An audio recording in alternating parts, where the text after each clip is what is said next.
And good evening. Welcome to the Movie Trail. I am Daniel. I'm Sherry. I'm Josh. Tonight we're doing the review of the new film, the new release, John Wick, starring Keanu Reeves, directed by David Leitch, I don't know, I can't say his name, and Chad Stahelski. Is that how you say it? It seems like it's spelled Stahelski and Leitch. Oh, okay. Just making sure. I don't know. I'm always bad at that. I'm always bad at the names. Written by Derek Kolstad. And simply, as everybody has seen in the trailers that have been released, it's pretty much the film's just a revenge film where Keanu Reeves is a hitman who comes out of retirement to go after the people who took everything from him. Like, as pretty much that's like the best way to describe it, and that's how they have it on Internet Movie Database. I was looking at that, I was like, there's no simpler way to say it. But right off the bat, what did you think of the film? I liked it. I kind of already knew what to expect, and I knew that this, as soon as they brought up the dog thing, I knew that it was kind of a shoo-in. So I loved it. It was really good. Well, after I saw the trailer, at first I was, I never saw any of the trailers. I think I saw one of them, and like usual, it's like on YouTube or something. And I think I'd watched it, and I think at first I was like kind of reluctant, and then I was like, then pretty much I had high hopes for the movie after I think I watched it like a few more times. And then I was like, oh, okay, well, like I said, hopefully it's a good film, and the reviews had come out not too long ago, and they were saying it's pretty much like Keanu Reeves' best movie in a long time. And I don't know, I think it really was. It was a really good movie. I can agree with that. It was a really good movie. Yeah, I think also what I liked about it was, it did have style. It was, and the guys who directed the film were, I guess, stunt coordinators or stuntmen. So they knew how to do an action scene. They were second unit directors, I think that's also what helped them. They knew how to set everything up, so that's why those scenes looked really good. And and also the casting of the film was really good as well. It wasn't huge, big stars, but they got people who really knew how to act and carry their roles. Even though some of them had a lot of small parts, like John Leguizamo and Willem Dafoe. But yeah, I don't know. What else? I liked the other guy that was in the bar too. The one for the Continental. I don't know his name. The fucking old guy. Ian McShane. Yeah, that guy. Whatever. I like him. Yeah, a lot of, like I said, it's just, I guess, got a lot of good actors, and yeah, he was in Hercules. That's right. He was last in Hercules. Yeah, you're right. I forgot about that. Well, Josh, I was gonna say, what did you think of? Obviously, there's I don't know. Obviously, we're in agreement that the film was really good, but I guess, what did you think about the writing and the directing and so on? That was pretty good. Obviously, the writing is a simple story. The directing was pretty good. The scenes, I don't know, it's funny because some of the fight scenes, when you watch it, it kind of seems like they had to slow down on purpose because it looked like they were kind of moving too fast and the camera wasn't picking it up. But, yeah. Well, I was going to say what I liked about the story was, like I said, it's a revenge film, but in a lot of revenge films you have they killed their significant other, they killed their relative, they killed a brother or whatever, and whereas with this one, it was pretty much the last gift that his wife had given him. That's what it was, and so obviously that's what drove him, and so I think that's what I liked about the story. It was because even then, people kind of in the movie, and in general, some people kind of blow off animals, saying oh, it's just an animal or a dog, you can replace it, and obviously it's but obviously that was the only one that his wife gave him. So I think that's also what really, I don't know, that's what I liked about it. and somebody had asked me if it was as good as the movie Payback, and in the movie Payback it was about money. It wasn't about, something that he loved. Huh? I thought it was about Payback. Well, it is about payback, but not in the form of money. So, yeah, what were you thought? I just think it's funny when people say it's just a dog, because if anybody ever, I always say it, and I've said it to different people, if anybody ever messed with my babies, I would be in jail. I would fucking kill them. That's it. You're going to be like, they'll keep asking me if I'm back, and I never had an answer, but yeah, I think I'm back. Pretty much. That would top that. I don't have children. My dogs are my babies. So to me, that's the same thing. I don't know. That's where I'm at with that. Well, even then, like, some people who do have children, they feel like their dogs are a part of their family and stuff. So obviously they, they're still like it's like a piece of them as well. It's an extension of your family. Your dogs are an extension of you. So I don't know how anybody can say like, oh, they're not they're not real. Yeah, like they're not. Well, I don't know. Somebody told me, well, they're not real. I'm like, I don't even know what the fuck that means. They're not real people, but they have the same feeling. If you look at everything from a psychological standpoint, which is how I see pretty much everything, they have a lot of the same emotions, a lot of the same neural patterns and everything that humans do. They understand. They are empathetic, and they understand. So, I don't know. They're little furry people to me. Well, even in the movie, like, you saw the dog, like, pretty much it wanted to be with him and everything. Yep. So, yeah. So he was playing psychologist. But, oh, did I ask you, Sherry, about what you thought about the writing and the directing and so forth? No, it was good though. I liked it. I liked when he was fighting, and I don't know, the camera did a really good job of capturing all of that. The director he was in there. Yeah, like I said, I think that's what it was. I think since those guys had that history behind them, that's what really helped out a lot, because it was, like I said, it was just like you watch the movie and it's like every action scene is like an adrenaline rush, like the way it is. Like, there's no, like, you can't get bored in that movie unless you just don't like action films. Like, really, that's the only thing. So why don't they just talk it out? And the thing is that too, it's like Keanu Reeves, like, when he's doing the scenes and going through the motions, he's believable in it. You know what I mean? It's not like Steven Seagal now. You know how it is when you see him fight in these movies. How dare you? Where everybody's moving like in slow motion, like, and that's pretty much how every move he does makes the person flip over. Yeah, pretty much, and it's like you don't even see the oh,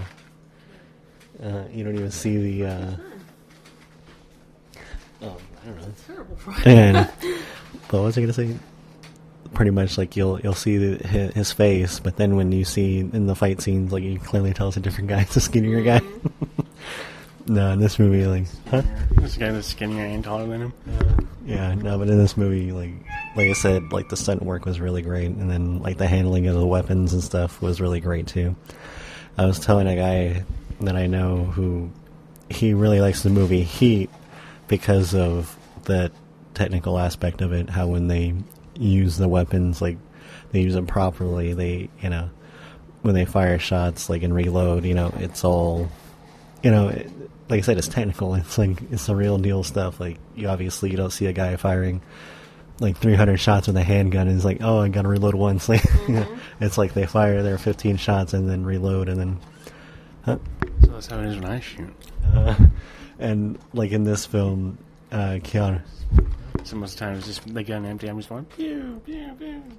Well, also what really makes it great is that Keanu Reeves' character, it's like every shot that he fires is with a purpose and it's not like wasted. Like, he'll make sure that it's like, and then also he makes sure that his opponent is like out of it. There's none of this like, oh, I shot these guys and then like, oh, the guy I thought was dead wasn't really dead, he shot me in the back kind of thing. You know what I mean? It wasn't anything like that. It's like, no, he made sure all these guys were dead. Like, nobody was walking away from him, which I thought was great. But also what I thought was good too is, like, not spoiling anything, but like every fight that he got into isn't like he never got a scratch on him, you know what I mean? Which was really great, too, because you're not going to win every fight without getting touched or anything. So... It was realistic. The fight scenes were realistic. It wasn't like, it wasn't superhero. Yeah, pretty much. Like, I think that's what really, like, got me as well. It's like, among other things.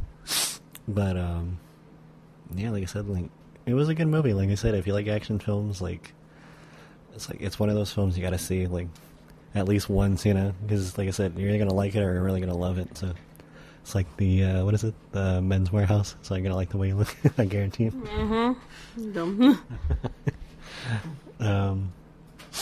So, yeah. Well, I guess we briefly talked already, like, casting. Everybody agrees that the casting was good. I especially like Willem Dafoe in the film. I think he's a great actor. Every time he shows up in a film. I agree. I like him. I actually really liked the Russian guy, the one who played the dad. He did a pretty good job. Mm-hmm. And then the guy who's Mayhem. Oh, the car insurance commercials. Insurance commercials. He was also the brother in Rescue Me. He did a pretty good job too. He kind of, I don't know. It's funny because I got used to like hearing him as like the, I don't know. I guess as like the cop because he was he was a hard ass or whatever in the show. And then here he's kind of like, so it was a funny change. Yeah, well, the funny part was like I don't think he knew who he was, like John Wick or Keanu Reeves' character. He didn't know him. Oh, okay. And so I think he wanted to get rid of the problem as soon as possible, and or like maybe pay him off or something. It wasn't the case with that guy, because he knew that there was no bunching with him.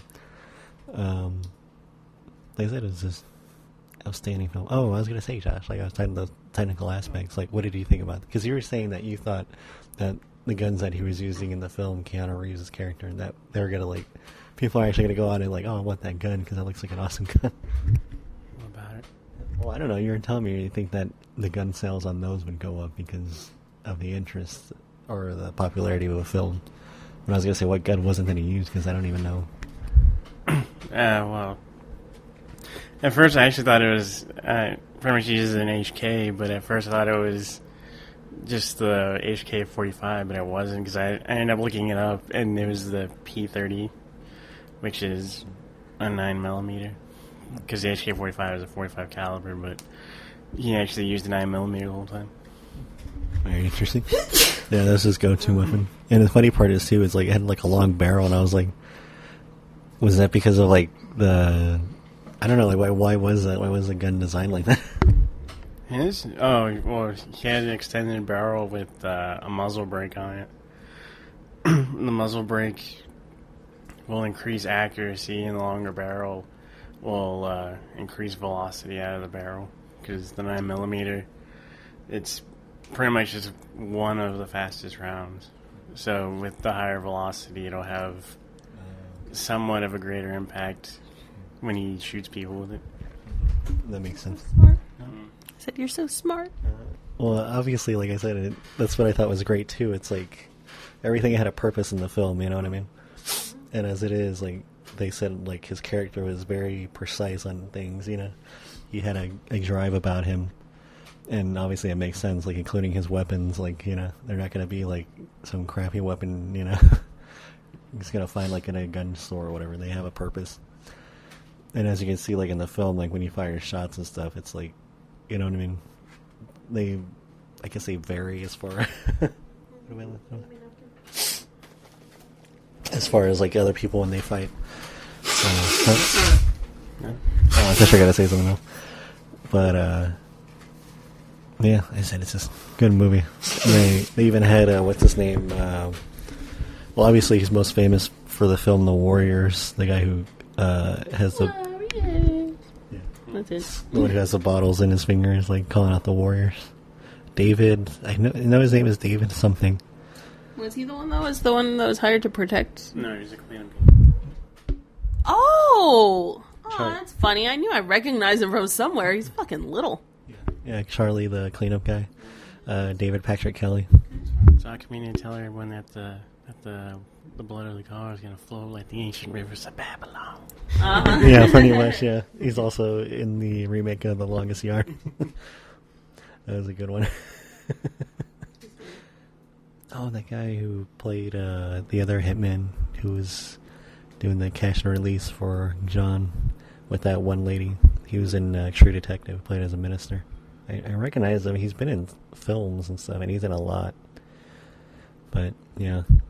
I don't know. I know what else to talk about the film, because like I said, it was just a good movie, and obviously, you know. I like John Leguizamo. Even though he was in the movie for that long, I think he was very good in it. Yeah, I think it was because, yeah, I thought I liked his character too as like the chop shop guy, you know. And it wasn't as was it? How do you say his name? Aurelio. Yeah. Aurelio. Yeah, I thought he would. Like I said, that's the funny part. He was hardly in the movie, and he still had a memorable scene. He had a really good part. I really enjoyed his whole thing. Yeah. I liked when the dad called him, and he was like, "You struck my son?" And he says, "Yes." And then the dad says, "Can I ask why?" Yeah. And he says, "Your son stole John Wick's car and killed his dog." And he's like, "Oh." Yeah, that's pretty much. That's a really good part. Yeah, I hung up the phone. And the funny part is, like, I was going to say, in this film, you can't really spoil anything. Obviously, we're not going to go into details as far as, like, everything in the film. But, like you said, that, like, his scenes were really good, especially when he knew that he was going to show up. Actually, only in the movie, like, 3 or 4 different scenes, and that was it. That's what's funny about it. Yeah, pretty much. And it was like I said, every actor who was in the film, like, they had short scenes, but they had impact, you know what I mean? They were all for a purpose, like, obviously. And I'm sure they always bring in 100%, and I'm sure, like, especially with the script and the film that they knew that they were in, I'm sure they, you know, made sure of it, especially. They just get everything, you know, put it out all on the screen that way, you know. And I like the idea of the hotel, the Continental, how pretty much it's neutral ground, like nothing can happen there. If something does happen, then obviously, you know, something's going to happen. Yeah, because what is it? Winston will penalize you. That was a good one. And the funny part is I was also reading that they were talking about possibly could it be spun off into a franchise, you know what I mean, or a sequel, you know? I think that might because the way he left it open. Yeah, well, nice going. Spoiler. I don't know. You don't really, you know, that's not spoiling anything, obviously. Huh? So maybe if they make a sequel, it'll be called The Wicker Man. Yeah, nobody can be like, not the bees. But yeah, like, I don't know. Like, would you want to see a sequel, like, Sherry? I would watch it, but I don't really feel like a sequel would be appropriate. I don't know. I don't know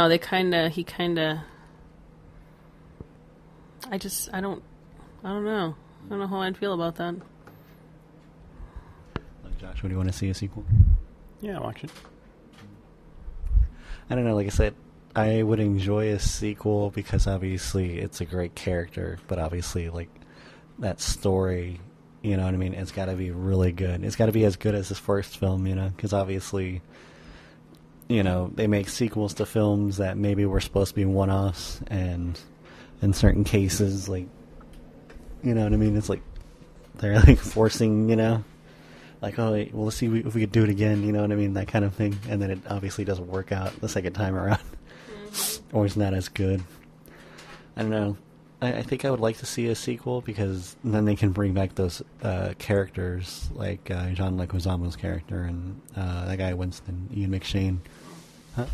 They could make a prequel because the history of his character seemed pretty interesting. Yeah, that's true too, because obviously he already had a reputation in this film. And so, yeah, it'd be... Obviously, they can't go too far, like, back, because then obviously you're going to have to get a younger actor, or at least CGI him to be a little younger, because Keanu Reeves only looks older when he has a beard and stuff like that.